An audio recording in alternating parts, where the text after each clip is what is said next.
one more video for this week. We're going to talk about biker gangs, and we're going to talk about street gangs, and then we'll be done. And as I talk about outlaw motorcycle clubs, as I talk about street gangs, I want you, as I go through this lecture, I want you to continue to ask yourself one question, and that is, are these groups, really organized crime, or are they just really big criminal syndicates or something else? And then ask yourself why. As I look at, if I were looking at the final exam, which apparently I'm not going to, I seem to remember there is some question on the final exam that has to do with, are these guys really organized crime, and why or why not? And so I'm thinking in that direction. Okay, biker gangs. The discussion about outlaw motorcycle clubs, biker clubs in general, is the first of these organized crime types that we look at, where we're talking about a general category where some groups in the category are crime groups and some are not. Understand that there are thousands of motorcycle clubs operating in the United States, and not all of them are criminal. As you read about in the textbook already, really, some say only 1% of motorcycle clubs are really criminal organizations. I used to belong to a motorcycle club. We were Christian Motorcyclists of America or something like that. I didn't stay very long. We were a strange group. But certainly it is only a small percentage of motorcycle clubs that are criminals. And we call those that are criminal groups, we call them outlaw motorcycle clubs, or outlaw motorcycle gangs, or OMG for short. From now on, when you see OMG on Facebook or a text message, you won't think, oh my God, you'll think outlaw motorcycle club, it's really amusing for me. There are about 300 OMGs nationwide. And they range in size from a dozen members in a single chapter to thousands of members in chapters across the country or across the world. The OMGs are the major distributors of drugs. It's kind of ironic. I'm going to describe these guys who run around on two-wheel vehicles this way, but you could consider them the trucking companies of the criminal underworld. They are major distributors of narcotics throughout the country. They handle the transportation of narcotics for La Cosa Nostra and other organized crime groups. Excuse me. Let's see if we can. Aha! There we go. The sun was starting to get through the window behind me, making the lighting on the video bad. But no, I'm not going to start over. We're going to press on! Okay. Let's see. They are violent. They handle smuggling drugs largely from Canada and Mexico and then across the United States, though they do handle some international, because these groups are international. And one of the things I hope you're doing this week is you're picking your outside resource or internet resource to write about your discussion. I'd really like to see some of you looking at the websites for the Hells Angels, the Bandidos, and the Outlaws. And these are the websites I put up there are the actual websites for these criminal groups. They have their own website. These guys are also not, these are the first ones we are going to talk about, but these guys are also not the only organized crime group that is really out there in the public like that. Next week, when we talk about the Yakuza, you'll see, the Japanese organized crime, the Yakuza are very much just right out there in your face. You walk around Tokyo, you see a guy covered in tattoos and missing a finger, and you go, Yakuza. They're not hard to pick out. If you know what each clan symbol for the Yakuza is, you can go to business buildings in Japan and go, oh, look, there's such and such Yakuza headquarters right there. The Outlaw Motorcycle Gangs are the same way. Their clubhouses aren't that hard to recognize.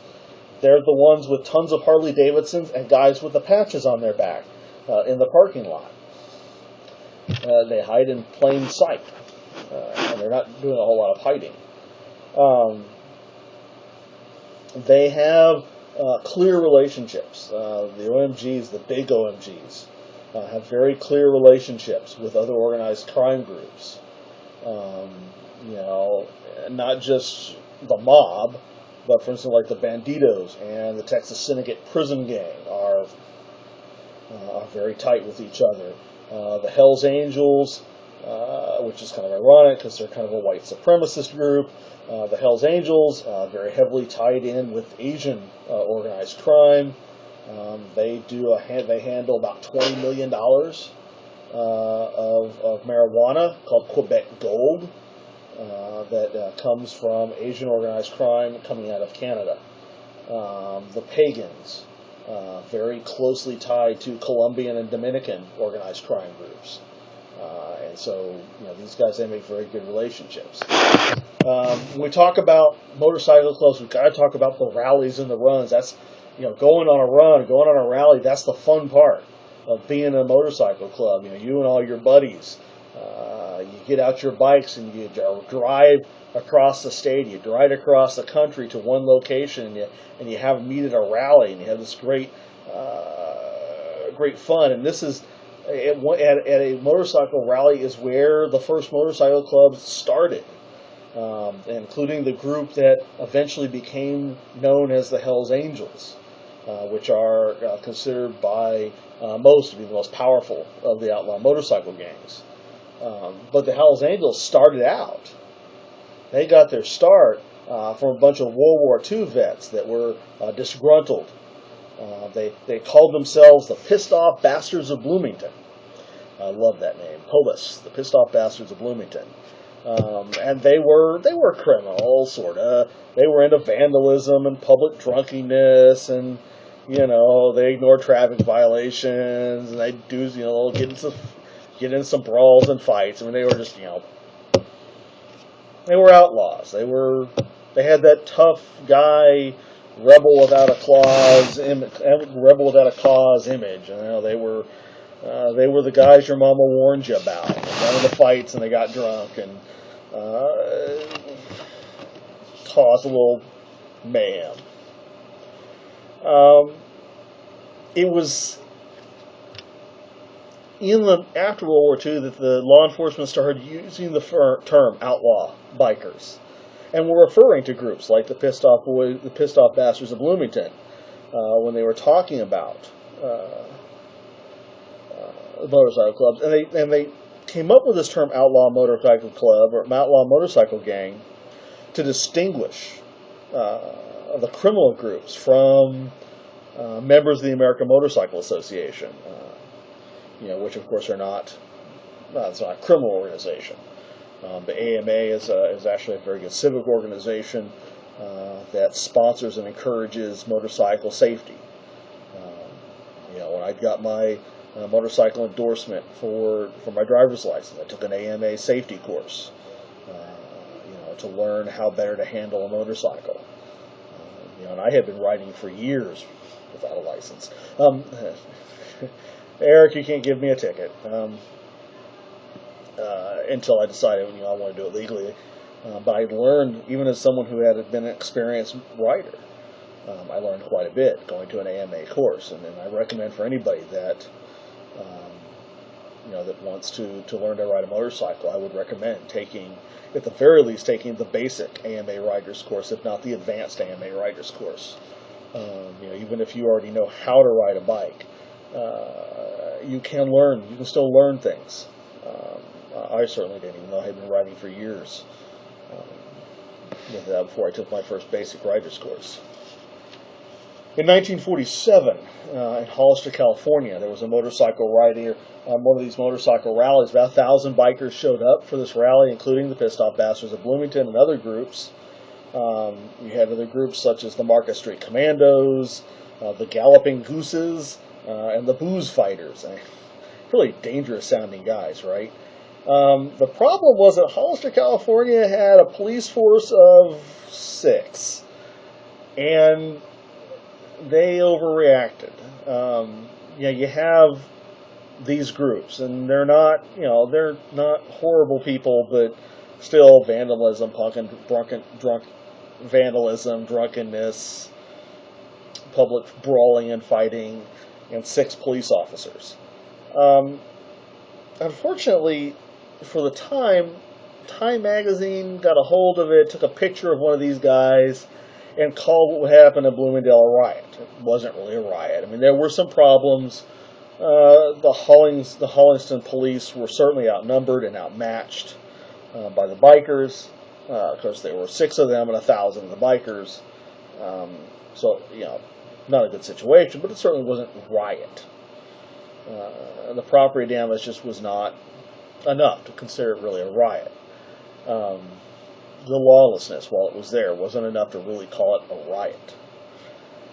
But that public perception that was given through the media that what happened was a riot affected the Labor Day rally the next year. Now, the next year, the rally was in Riverside, California, but it was about the same 1,000 riders. You had about the same results, only this time the bikers really did riot. And whether the bikers actually caused the riot or not has been lost in the midst of time. The reality is there was many injured, there was a lot of property damage, there was 1 fatality, and thus became the image and the perception of the outlaw motorcycle gangs. Throughout the 50s and 60s, as a result of these 2 rallies and the riots, or the so-called riots that occurred, biker gangs became symbols of rebellion and freedom and outrageous, deviant behavior. They were perceived, from the mainstream public, perceived them as outlaw criminals. At the same time, they romanticized them. You see Hollywood putting out a lot of movies about bikers, movies with James Dean, that nice gangster biker rebel image. And really, at the time, the 50s and 60s, the goals of the biker clubs were real simple: uninhibited behavior and having fun. They weren't really about power and profit. They were probably doing drugs and booze and maybe doing a little sales on the side, but it wasn't what they were about. It doesn't sound like I don't want you to get the impression I approved of their behavior, but they weren't the awful, terrible people that they were perceived to be. But let's just say the Labor Day rally in Riverside became an annual event. And the image built. Now, when you go to a rally, you do what's called a run. And from wherever you are in the country, you and your motorcycle club, you travel, including the outlaw motorcycle gangs. And most motorcycle clubs travel in the same way. Whether you're an outlaw gang, you're a regular motorcycle club, you tend to do a run in the same fashion. And it is for experienced riders, because it is formation motorcycle riding, and you run in twos, or you run in pairs going down the highway. Your first pair, on the left, you have the president and the road captain, and that's an interesting thing for motorcycle club hierarchy, in that on normal days, the president of the club is the guy that holds all the power, makes all the decisions, etc. When you go on a run, the road captain's authority supersedes even that of the president. And the road captain's responsibility is to ensure that the entire club gets there safely. He handles all disputes. He organizes the run, and he is in charge.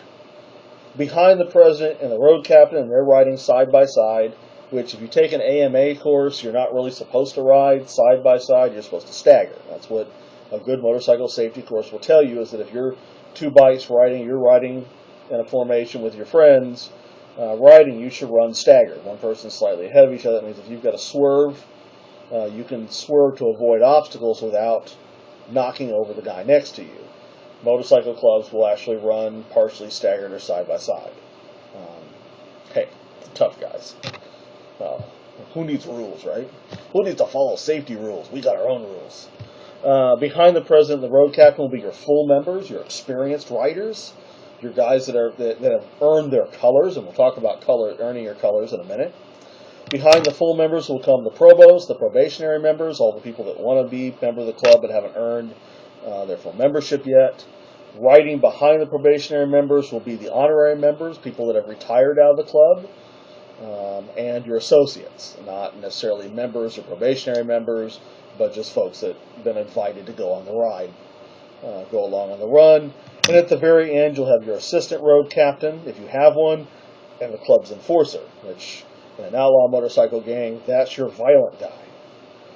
About a mile and a half to 2 miles behind the formation, you will have your crash truck. And depending on the size of the group, you may have a crash truck in front and a crash truck behind. This is where you have all your extra parts. You have medical supplies, anything you need in case there's a breakdown or an accident along the way. This is also where, in your run, where your drugs and your guns come from. For even the outlaw motorcycle gangs, the rule is no guns and no drugs on the bikes when you're doing a run.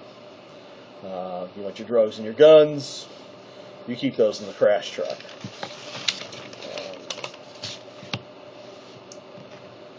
So we've already talked about the 50s and 60s. Again, there's rowdy guys having fun, really. After the 50s and 60s, you see an expansion of the outlaw motorcycle clubs into drug trafficking, into weapons trafficking. You start to see them move away from just maintaining their image as rowdy guys out to have a good time and breaking the law while they're at it, to serious criminal organizations. Somewhere in the 60s, as drug use becomes popular in the United States, you see the motorcycle clubs becoming the transportation units for drug and narcotic trafficking. By the 1970s and 80s, the outlaw motorcycle gangs, particularly the Hells Angels, the Bandidos, the Outlaws, and the Pagans, became solid organizations and major players. They were, all these groups commonly get contracted by La Cosa Nostra and other mob groups, Asian organized crime, Mexican drug cartels, what have you, to transport drugs. And they become more diversified, not just in transporting drugs, but these groups transport weapons. They become enforcers. They start getting into a place where they start doing the dirty work for the mafia and for other groups. Their goals change as well. Remember I said 50s and 60s, the outlaw motorcycle gangs, they're into partying, having a good time, they're getting drunk in public, maybe a little vandalism, not pleasant but not super serious crime. Now their goals switch to profit and power, and the motorcycle gangs become dangerous. They keep their same personality. They remain opposed to society's laws and rules. One of their most popular patches. Well, I can't tell you what the name of one of their more popular pouches is, because one of my fellow faculty members' young child is in the room, and I can't use that kind of profanity while she's in here. So look up FTW on Google. Google it, or look it up on the Outlaws website. Most of these clubs have some requirements about type of motorcycles. Of course, they're very nationalistic. You don't go into a motorcycle club riding a Yamaha. You ride Harleys, American Indian, any American-made motorcycle. Each OMG has its own rules and dress codes. They are identified, displayed. Their colors, their symbols are displayed on their jackets, usually a sleeveless denim shirt, a leather jacket, or a vest. And some clubs are very specific about what that is. Some clubs very specifically say sleeveless denim jacket or sleeveless leather jacket. It's not something that they choose. It's part of their regulation that they wear this. Where they wear their patches on the jacket, very strictly controlled. And then, of course, being able just earning the right to wear the patches, which they call their colors, very well structured within their rules. The patches themselves, and I hope maybe while you're listening to this, you can look at one of the major clubs' websites. Both the Hells Angels, the Outlaws, and the Banditos all have websites. The Pagans do not. They're a little different. But you'll notice, if you look at their patches, every motorcycle club, even the non-outlaw, even the non-one percenters, their patches are similar. You have 3 sections called rockers. The top section usually have the club's name, so Hells Angels, Banditos, Pagans, whatever. The center, which is the big section in the middle, has the club emblem. And of course those vary, and they're fairly unique, and you can look at those on the internet.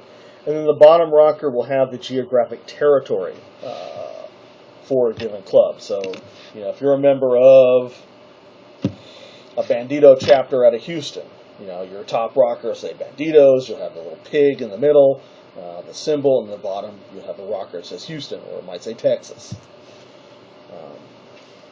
Organization is fairly similar. We talk about structure.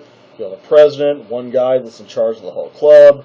He'll have an enforcer under him that is not directly a part of the hierarchy, but he'll be slightly under the president. And then directly in the hierarchy under the president, you'll have a secretary or treasurer. That's the guy responsible for paying all the club bills, making sure that membership dues are paid. That if somebody gets thrown in jail, the treasurer goes out and pays his bail, or makes sure that his old lady has food to eat that week. The vice president, the sergeant at arms. Sergeant at arms' job is basically to do whatever the president tells him to do. He becomes a variety of jobs. When the president issues orders, the sergeant at arms makes sure that gets done. Under the vice president, the hierarchy comes the road captain. The road captains are in charge of what happens on the runs, and the road captain moves up to the top of the hierarchy during runs. Once they get to the rally, then the normal hierarchy takes place. Under the road captains are the regular members, and then beneath the club members, of course, probationary members and honorary members. Honorary members being retired members from the club.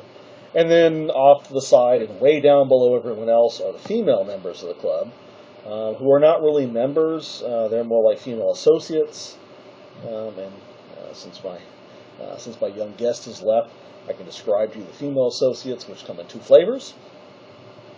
There are the old ladies, which are considered property of whatever member they're attached to. These are the club members' wives or girlfriends. And the basic rule in all the clubs is you don't mess with someone else's old lady. In fact, one club's rules say someone else's old ladies are off limit, and so you need to ask before you jump. You don't mess with another member's old lady. The other flavor of female associate are the mamas, or the sheep. These are just kind of women that hang out around the club. And when they hang out around the club, there is an understanding that they are for use. They started being called mamas because a bunch of motorcycle club members got together and say, "Hey, let's go make us some mamas," as a way of saying, "Let's go get these ladies pregnant." And then it just kind of became mamas. I don't know where sheep came from, but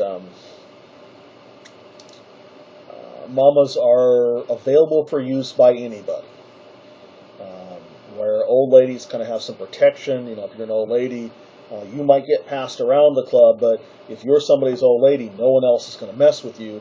If you're a mama or a sheep, you can be walking through the clubhouse, and a member can say, "Hey, you know what? I'm horny, and let's go." And then you do. So let me talk briefly, briefly as I get, about the Big Four. While there are numerous outlaw motorcycle gangs, there are the four biggest, and we'll call them the Big Four. The biggest and most powerful of them is the Hells Angels, established in March 17th, 1948, formed from the members of the Pissed Off Bastards of Bloomingdale. They formed a new gang in San Bernardino, California in 1948. The name they took from a World War II bomber. I highly recommend you go to the Hells Angels website, because there is a huge historical treatise on their website about the Hells Angels and the military unit that they claim to be named after. They take some exception to what some scholars and researchers have said about their history, and go at some length to correct that. And I'll let you read that for yourself. But I recommend you look at the history link at the Hells Angels website. Now, the original chapter's name was Burdu, from San Bernardino, Burdu. That is the mother chapter. Every motorcycle club has a mother chapter, which is like the primary chapter, the leader chapter of the organization. Like I said, it was in San Bernardino until 1960, when the leader of the Hells Angels at the time, Ralph Sonny Hubert, moved it to Oakland, where it remains today. In the 60s and 70s, we saw the Hells Angel expanded because of media attention. The attention they got in the movies actually attracted people to the Hells Angels. And, of course, the Vietnam War. You think about this group that formed a bunch of pissed-off World War II vets. Vietnam happens, you got a whole bunch of more angry, disgruntled military vets, and they join the Hells Angels. The actual number of chapters in the Hells Angels is not really known. There are an estimated 4,000 members of the Hells Angels worldwide, with over 100 chapters in North America. They also have chapters in countries like Denmark, Brazil, New Zealand, Canada, England, Australia, and Japan. And they are, like I said, the largest and the wealthiest of the four, and are considered the most powerful motorcycle gang in the United States. The next of the Big Four are the Outlaws. They were founded in Chicago in 1935 by John Davis. Originally known as the McCook Outlaws Motorcycle Club, out of Matilda's Bar on Route 66 in McCook, Illinois, outside of Champaign. Sounds like something from like Wayne's World, free public access TV. Outlet of Matilda's Bar on Route 66 in McCook, Illinois, outside of Chicago. The name was changed to the Chicago Outlaws in 1950. In 1965, they became the Outlaw Motorcycle Club Nation, which they remain today. Their website lists over 80 chapters in 20 states and 116 chapters in 14 countries, with a membership around 3,900. They are currently at war with the Hells Angels, and they've been at war with the Hells Angels since the 1960s, generally over drug territory. But this is a war that has escalated. They've started blowing up each other's clubhouses. They've murdered each other. They like to steal each other's stolen property, which I find kind of ironic. And they have also allied themselves with the Bandidos. Their club motto is "God forgives, outlaws don't." Their emblem design was actually taken from a movie called The Wild Ones with Marlon Brando. One of the more recent pieces of news I have about them is in April 2003. About 38 of them were indicted on drug charges, and I mention this just because of the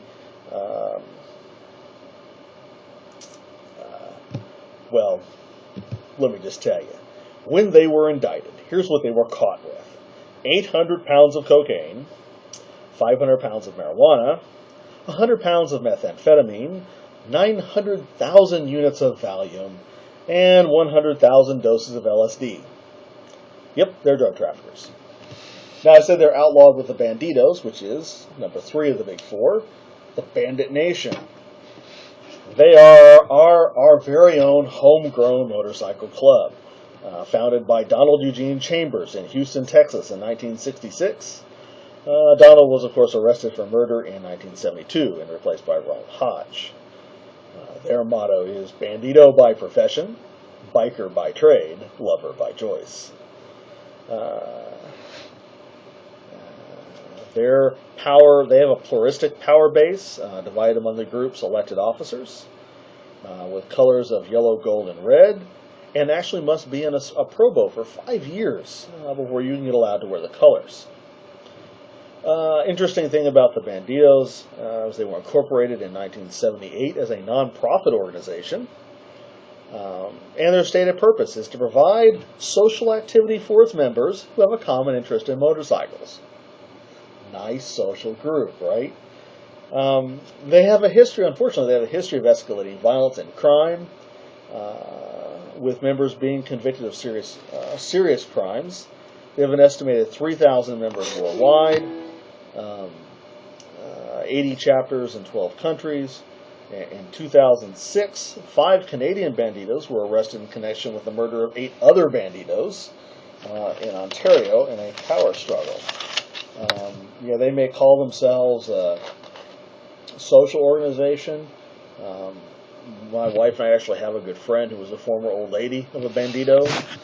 Her job was, she managed a strip club, and her job was to recruit women to become dancers in the club and to become sheep for the club. And so you're not the social organization they claim to be. Then finally, we have the Pagans Motorcycle Club, established in 1959 in Prince Geary County, Maryland, by Lou Dobkin. Their activities center along the U.S. Eastern Seaboard. They were a relatively benign group. They were not a one-percenter group until about 1965, when they started to gain ties with the Mafia. And in the 70s, gained ties with the Mafia in the 1970s under John Satan Maroon. There are no international chapters. The Bandidos are unique among the large 4. They have not expanded overseas, and they have no fixed location for their mother club. Makes them a little more difficult for law enforcement to nail them down, and they may very well be, when it comes to just raw power, may actually be second only to the Hells Angels. Their leadership includes 13 to 18 chapter presidents, the largest chapter being in Philadelphia. Their membership, however, is dropping, due partially to law enforcement, to some internal dissent, and conflict with the Hells Angels. They currently have somewhere between 600 and 900 members, and their patch has a Norse god on it. They tend to grow by merging with smaller OMGs, but they do tend to stay small.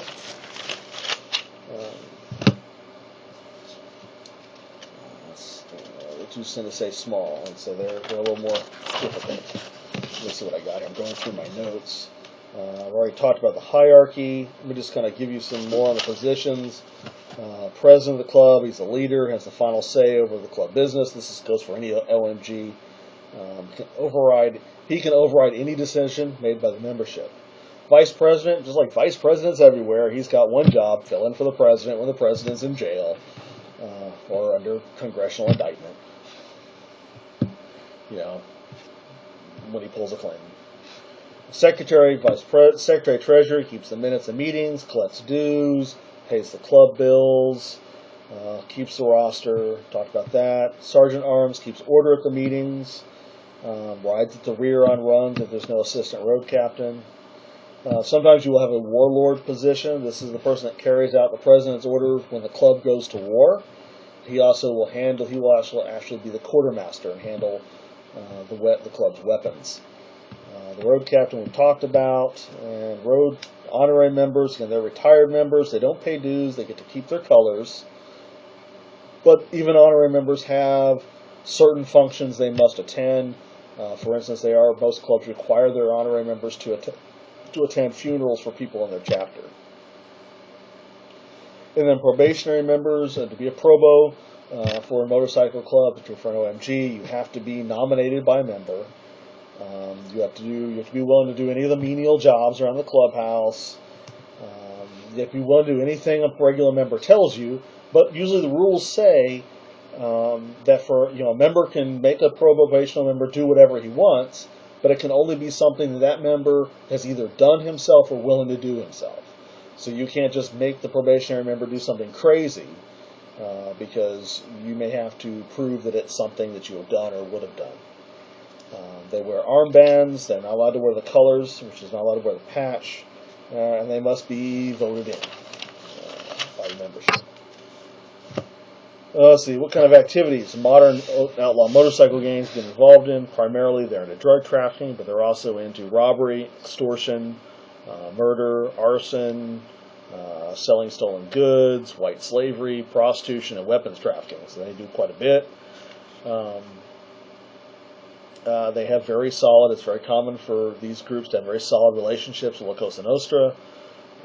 For example, the Hells Angels have a very strong relationship with the Gambinos, both in New York and in Cleveland. The Pagans tend to ally with East Coast La Cosa Nostra groups. They work as enforcers for the Bruno family and Philadelphia Mafia boss Joey Merlino. These various criminal activities result in about $1 billion in profit for the motorcycle clubs every year, and there's money in it. And they do operate just like other groups like the mob. They do operate legitimate businesses for money laundering purposes. So that's outlaw motorcycle gangs.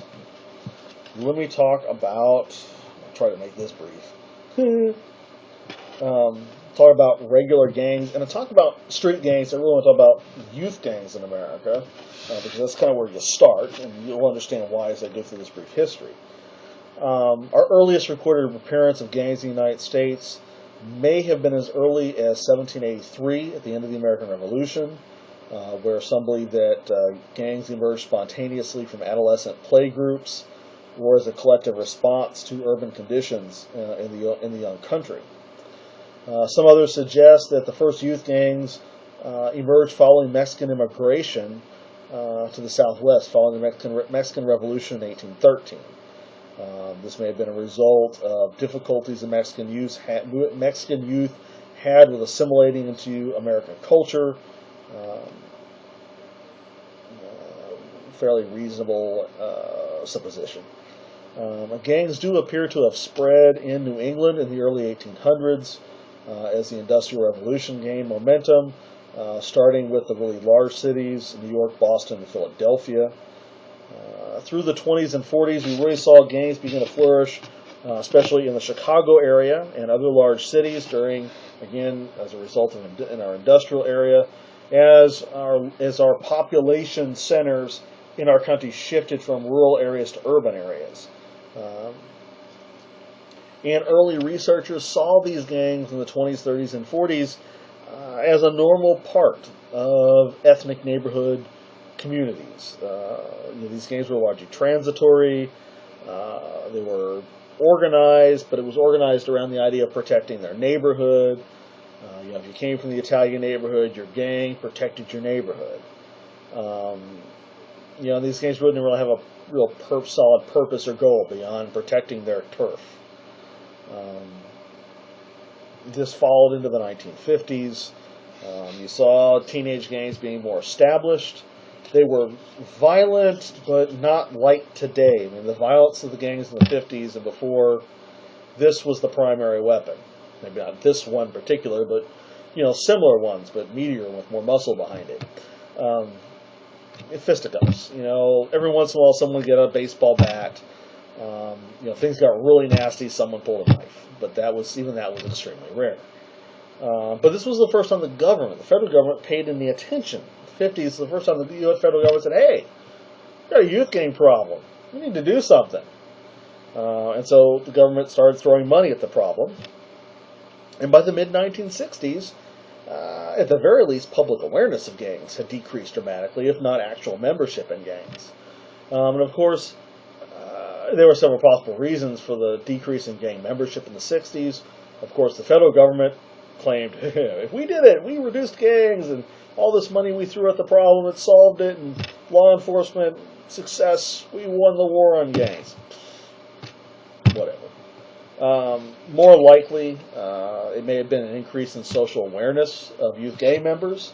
And the idea, the idea is that some of these kids that were in the youth gangs got involved in the civil rights movement, got involved in the anti-war protests having to do with Vietnam, and just kind of shifted from the gangs into those activities, lowering gang membership. Some think it was the increased use of heroin. The reality is, heroin users are, well, let me give you my dramatic portrayal of someone on heroin. There you go. Not real violent, dangerous people, heroin addicts are. That may be a reason. The most likely explanation is the Vietnam War itself.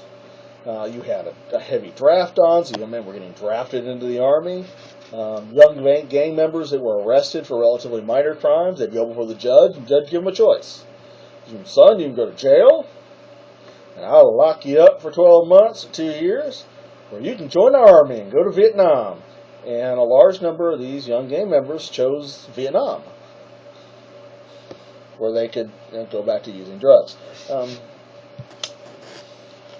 Once we pulled out of Vietnam in the early 70s, gangs became a public concern again, only different. You see, we have that federal crackdown. Remember I said we had a federal law enforcement started to pay attention to gangs in the 50s, and we had a significant drop, and the government said, hey, it was we did it. Well, maybe, partially. But see, in the 1970s, all those gang members that got locked up in the 50s, that spent a decade or so in prison, learning how to be better criminals, came out. And when they came out of prison, some of them went right back to the gang, only they went back to the gang as adults. And so you see a shift in the leadership of the gangs from older adolescents to adults. And then as adults, having spent time in prison, they came out as more hardened criminals, they came out more violent, and you see the nature of the gangs change. And it goes from being this rudderless, purposeless, let's protect our turf, rah-rah kind of gang thing to let's sell drugs, let's make money, we're about drugs, money, and power, and gangs changed. They became more violent. You see more of them having automobiles, and so they're able to expand their influence. You see this stop being the primary weapon of the gang and guns being used.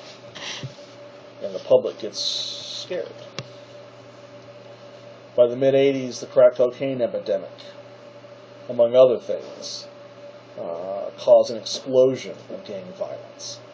And these other things, besides the crack cocaine epidemic, would be just community-wide social and economic deterioration caused by unemployment, caused by deindustrialization.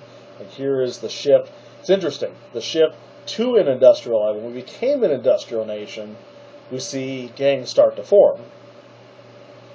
Because people move to the cities, there's where there are only so many jobs, and so you got some unemployment, you got idle kids, you got gangs. When we switch from industrialization to what we are now, an information-based economy, now unemployment's a little higher, and the gangs get worse. Well, you're out of the gangs, let's go back to being an agricultural society. That won't happen. What else? Let's see. Poverty, racism, growth of the urban underclass. And then finally, you see a diffusion of the gang culture in our popular media.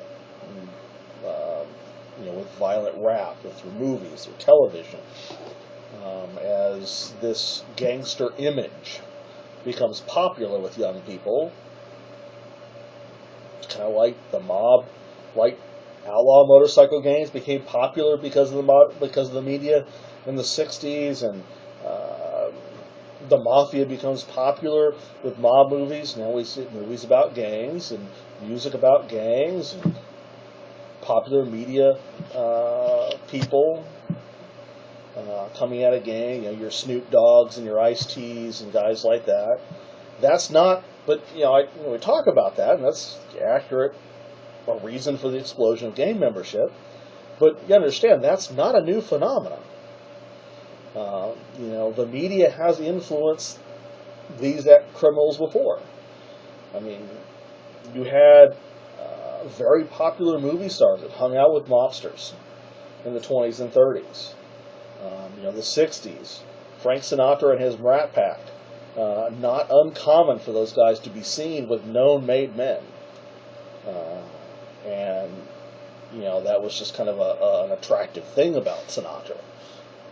Without a doubt, Sinatra was mobbed up.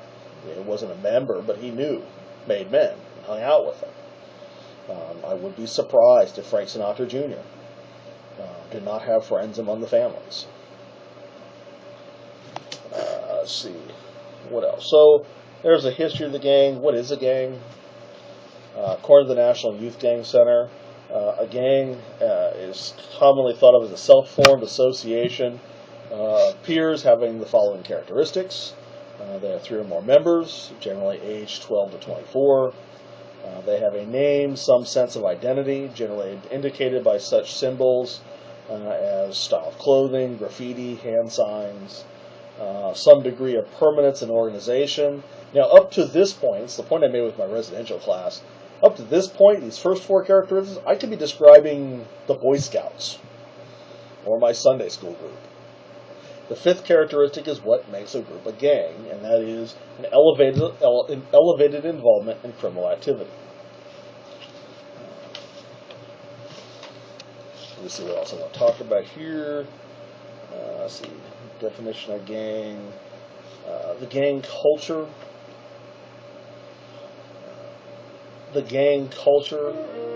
This thing that is differentiated and diffused among society, has notable elements.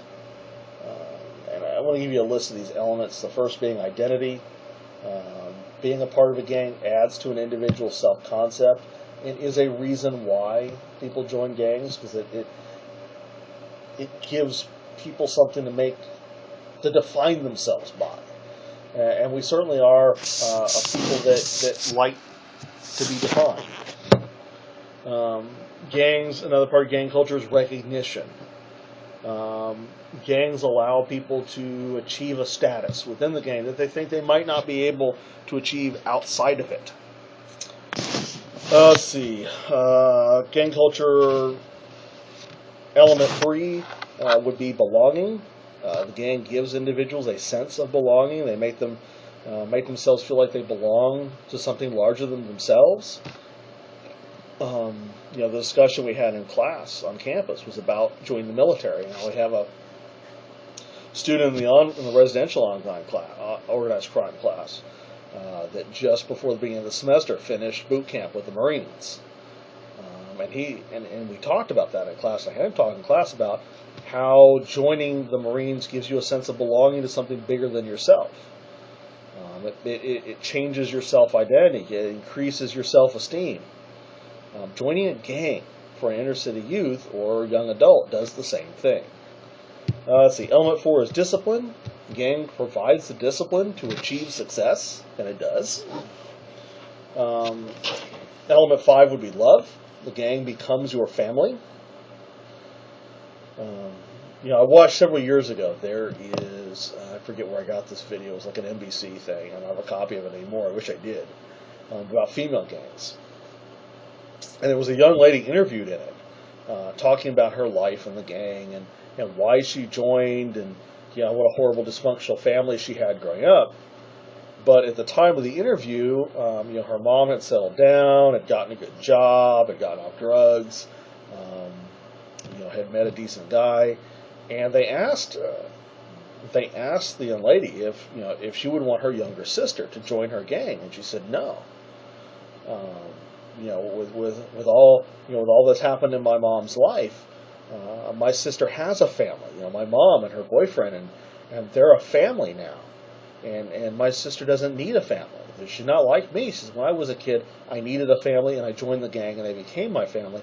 My sister doesn't need a family, so she doesn't need to join the gang. And that's kind of what gang is for these kids. And then element 6, and finally, is money. The gang meets your needs. Let's see what else do I have to talk about. What else do I want to talk about here for lecture? I like this. The 3 R's of gang life. I can't remember where I got this from. But the 3 R's of gang life. When you join a gang, these are 3 things you get. You get reputation. When you get jumped into the gang, when you become a part of the gang's reputation becomes your reputation. You go from being the kid on the street, you just becoming another kid on the street, to you become a Crip or a Blood or a Latin King, and then the gang's reputation becomes yours. You gain respect in the same way. When you become a member of the gang, the respect that the gang gets, whether it's through fear and intimidation or for some other reason, the respect the gang gets, you get. And then finally, you get retaliation, in that you know that if someone messes with you, your gang family will take care of it for you. 3 R's: reputation, respect, and retaliation. Let's see. I think your textbook talks about gang typologies, so I'm not going to put those in the lecture. And I think we're going to call that good for this week. I could probably go on and talk about Texas syndicate and prison gangs, but like I said at the beginning of the other video, I really want to kind of keep these short. I know I didn't succeed very well, but I really want you focusing on the midterms. So good luck with the midterm. Enjoy the video. Be sure to comment on the discussion boards. Please get your initial posts by Wednesday or Thursday every week. Remember, part of the grade is responding to other people's posts. And so if you're waiting, and this is a comment I made when I got around to grading this week, comment I made on several of your posts, if you're waiting till Sunday to make your initial post, you're cheating out your fellow students who need your post so they have something to comment to.